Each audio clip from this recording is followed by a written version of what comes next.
100 number आने में देरी लगने वाली, और 100 नंबर आई तो 4 प्रश्न पूछे जाएंगे। कहाँ मारा, क्यों मारा, किस अपराध से मारा और किसके सामने मारा। तो सुनो लक्ष्मण जी महाराज। बोले क्या? बोले मैं मर कहाँ रहा हूँ, मरूंगा कहाँ सुची गंग के तीर, हम निहारत हैं रघुवीर। अपराध यही इस केवट का, जो प्रभु श्री राम की चरण पखारत है। मरने वाला मेरा स्थान गंगा का किनारा है, मारने वाले आप भगवान के भक्त हो। और राम जी कैसे हैं, जो कभी झूठ बोलने वाले। इसलिए अब लक्ष्मण जी ने सोचा राम राम राम है तो भगवान का बहुत बड़ा भक्त है, मुझे 302 के चक्कर में नहीं पड़ना। अब लक्ष्मण जी साइड में, राम जी ने फिर कहा ए भैया पार करो ना। फिर कहा मांगी नाव न केवट आना, मांगी नाव न केवट आना,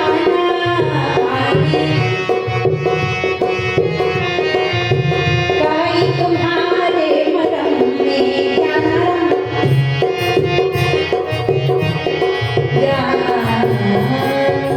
केवट ने कहा कहीं तुम्हारे मरम में जाना। अच्छा राम जी ने कहा भैया तुम बार बार बोलते हो मैं मरम जानता हूँ, व्हाट डू यू नो मी, तुम क्या जानते हो बताओ।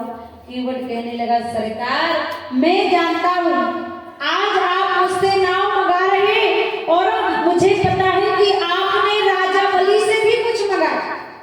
बोले राजा बलि से क्या मंगाया?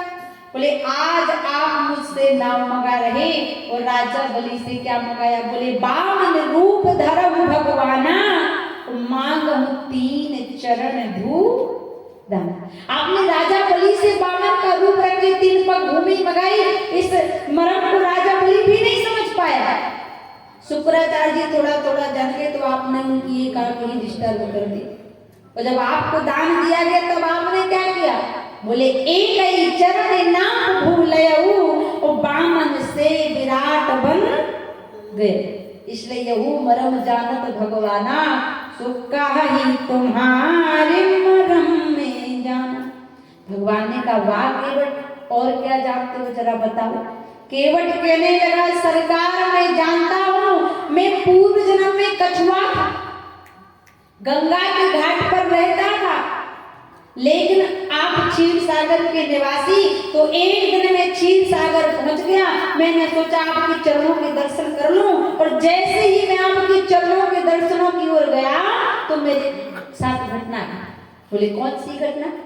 बोले चरण निकट जब गयऊ विधाता, तब वहीं शेष करे फुफकाता।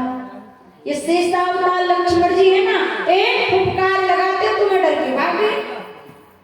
मेरा मन नहीं माना, फिर मैं गया, तब क्या हुआ?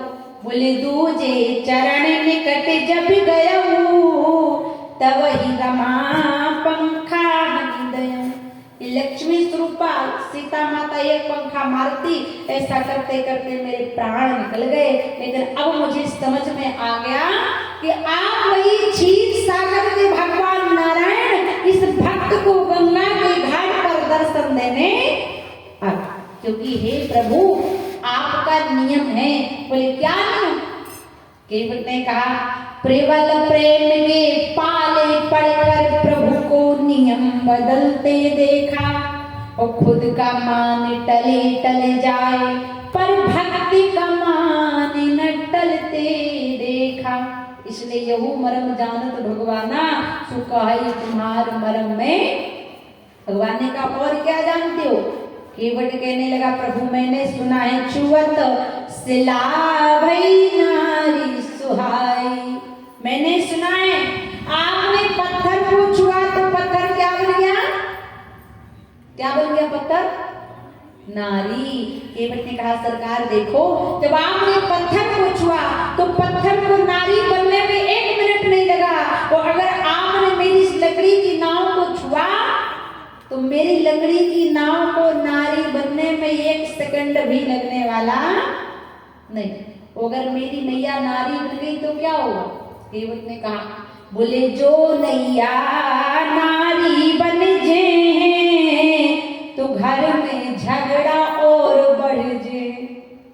सरकार एक पत्नी का खर्चा तो मैं चुका नहीं पा रहा, अगर मेरी मैया ही नारी बन गई तो न दिन में चैन न रात में नींद, क्योंकि माताएं बहनें हर चीज बर्दाश्त कर सकती, लेकिन सौतन बर्दाश्त कोई कर सकता?